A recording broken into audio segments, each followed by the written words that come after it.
should we not withhold the requisite approvals for Elon Musk Starlink, who is a very visible part of the US administration, and use that as a bargaining chip to renegotiate these Trump tariffs? It is my job to provide every opportunity and every available technology in the world to every single consumer in this country. Sir, India has offered its unflinching loyalty and undying friendship to the US.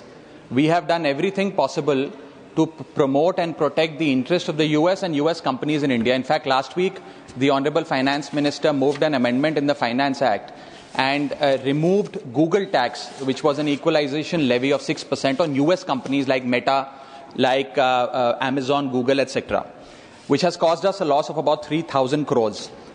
All this was done in order to woo the US administration. Supplementary. But despite, sir, I'm just setting the context. You have allowed others. Despite this morning, the Trump administration has levied a 26% Trump tariff on Indian goods, which is likely to wreck the Indian economy, hit us by 50 to 100 basis points in terms of GDP loss, and we will lose our competitive advantage in the global market, particularly ensuring that the doors of the US market are closed for India.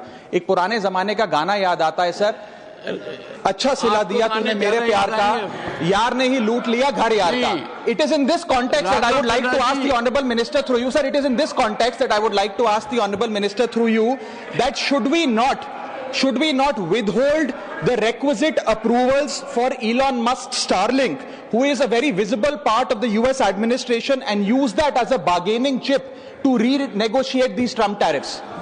Honourable Minister. Sir, Mr. Raghav Chadha is generally very eloquent, but he has become musical also nowadays. And the way he has framed his direct question with an indirect context.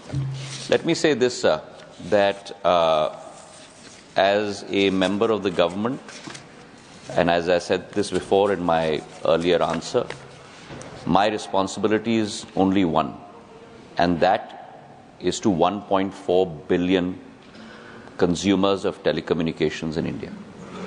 It is my job to provide every opportunity and every available technology in the world to every single consumer in this country.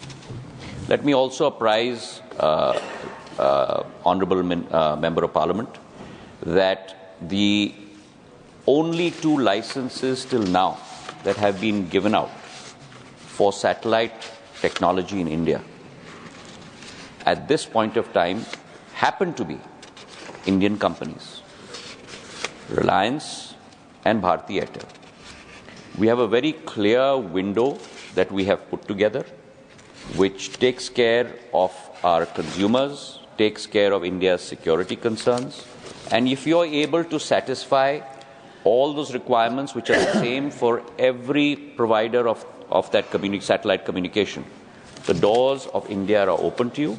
The customer will decide which service provider the customer wants to go with. Let me also add here, sir, that India today not only holds the capability of being the largest telecom market in the world with 1.2 billion subscribers, but is also the cheapest telecom market in the world. 10 years ago, whereas voice was 51 paise a minute, today voice is 0.03 paise a minute. On the same front, where data was 286 rupees for 1 GB, today, sir, you will also be astonished. Data is 11 cents per GB, only 9 rupees per GB from 286 rupees. India today, and I would urge all members of Parliament across the board, because this is a USP of our country, of Bharat. We are today the cheapest data provider in the world. The average cost of data, sir, in the world, from developed countries to developing countries, is $2.59 per GB. India is 11 cents per GB.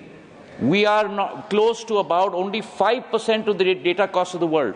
So all data business must come to India because we have that capability, sir.